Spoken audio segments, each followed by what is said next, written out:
जय माता दी। स्वागत है आपका हमारे चैनल ज्ञानोहॉलिक में। दोस्तों, पिछले एपिसोड में हमने महिषासुर को मिले वरदान और उसके स्वर्ग लोक पर कब्जा करने के बारे में जाना। अगर आपने वो वीडियो नहीं देखा तो ऊपर आई बटन पर क्लिक करके आप उस वीडियो को देख सकते हैं। तो चलिए अब हम आगे की कहानी जानते हैं। महिषासुर के स्वर्ग पर अधिकार करने के बाद देवताओं को अपनी जान बचाने के लिए कई वर्षों तक गुफाओं में छिपकर रहना पड़ा और इस दौरान उन्हें कई तरह के कष्ट भी भोगने पड़े। अंत में जब सभी देवता बहुत दुखी हो गए तो एक बार फिर से वो ब्रह्मा जी के शरण में गए और उनसे इस समस्या का कोई समाधान निकालने के लिए कहा। ब्रह्मा जी ने कहा कि मैं क्या कर सकता हूँ, मेरे दिए हुए वरदान की वजह से उस महिषासुर को कोई भी पुरुष नहीं मार सकता, इसलिए मैं मजबूर हूँ। पर आप लोगों की दशा मुझसे देखी नहीं जाती, इसलिए कुछ तो उपाय करना ही पड़ेगा। चलिए हम लोग भगवान शंकर और भगवान विष्णु के पास चलते हैं और उन्हीं से कुछ उपाय निकालने के लिए कहते हैं। फिर ब्रह्मा जी के साथ सभी देवता भगवान विष्णु और भगवान शंकर के पास पहुँचे और उनसे सारा हाल बताया। भगवान शंकर ने ब्रह्मा जी से कहा कि महिषासुर को कोई स्त्री ही मार सकती है, ये वरदान तो आप ही ने उसे दिया है। अब आप ही बताइए कि किस स्त्री में इतनी शक्ति है जो उस दैत्य को युद्ध के मैदान में हरा पाए। फिर कुछ देर सोचने के बाद भगवान विष्णु ने कहा कि यदि हम सभी देवताओं के तेज से मिलकर कोई शक्तिशाली देवी उत्पन्न हो जाए तो वो उस दैत्य को मारने में अवश्य ही सफल होगी। इसलिए आप सभी अपनी अपनी शक्तियों से अनुरोध करें और सभी देवियां भी प्रार्थना में सम्मिलित हो जाएं। सभी देवता भगवान विष्णु की बात से सहमत होकर अपने अपने तेज का दान करने के लिए तैयार हो गए। सबसे पहले ब्रह्मा जी के शरीर से महान तेज पुंज प्रकट हुआ जो लाल रंग का था, जिसमें थोड़ी शीतलता और थोड़ी गर्मी दोनों थी। इसके बाद भगवान शंकर के शरीर से सफेद रंग का विशाल तेज पुंज निकला जो इतना भयंकर था कि किसी की नजरें उस पर टिक नहीं पा रही थी। उसमें तामसिक गुणों की प्रधानता थी।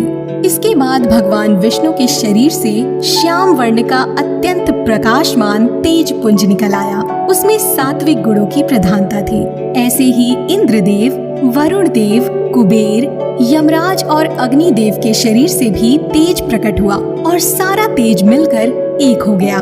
देवताओं के शरीर से निकला वो तेज पुंज जलते हुए हिमालय पर्वत की तरह लग रहा था।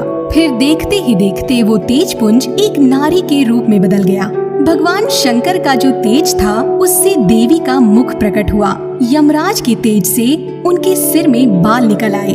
भगवान विष्णु के तेज से उनकी भुजाएं उत्पन्न हो गईं। चंद्रमा के तेज से उनके स्तनों का और इंद्र के तेज से मध्य भाग का निर्माण हुआ।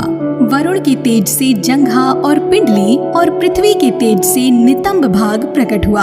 ब्रह्मा के तेज से दोनों चरण और सूर्य के तेज से उनकी उंगलियां हुई। वसुओं के तेज से हाथों की उंगलियां और कुबेर के तेज से उनकी नाक प्रकट हुई। उस देवी के दांत प्रजापति के तेज से और तीनों नेत्र अग्नि के तेज से प्रकट हुए।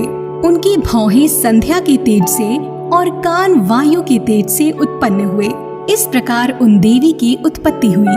महिषासुर के सताए हुए देवता देवी को देखकर बड़े खुश हुए और सभी ने देवी को अपनी अपनी तरफ से आभूषण और अस्त्र शस्त्र भेंट किए। भगवान शंकर ने अपने त्रिशूल में से एक त्रिशूल निकालकर देवी को दिया।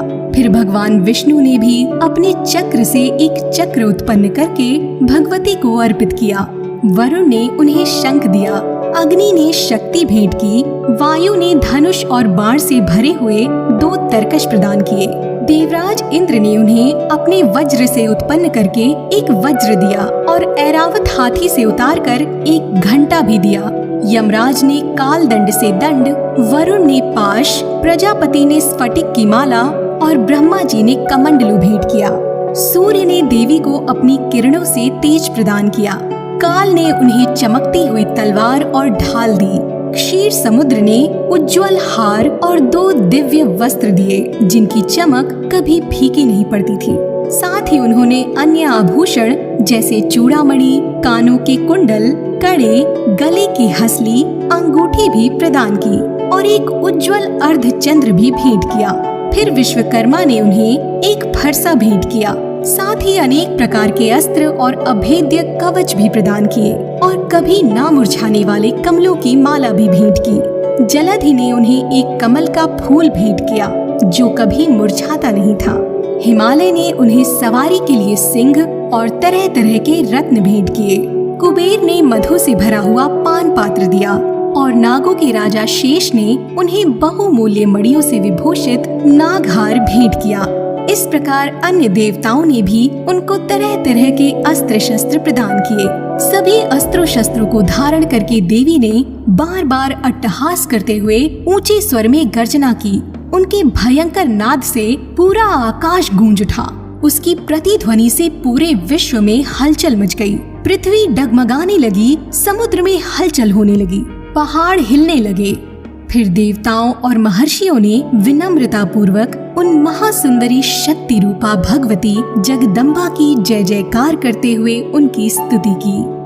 आप देख रहे हैं ज्ञानू हॉलिक। आपको ये कहानी कैसी लगी कमेंट करके हमें जरूर बताएं। वीडियो पसंद आई हो तो इसे लाइक करें, शेयर करें और बने रहें हमारे साथ नवरात्रि स्पेशल महिषासुर वध सीरीज में। वीडियो देखने के लिए धन्यवाद। जय माता दी।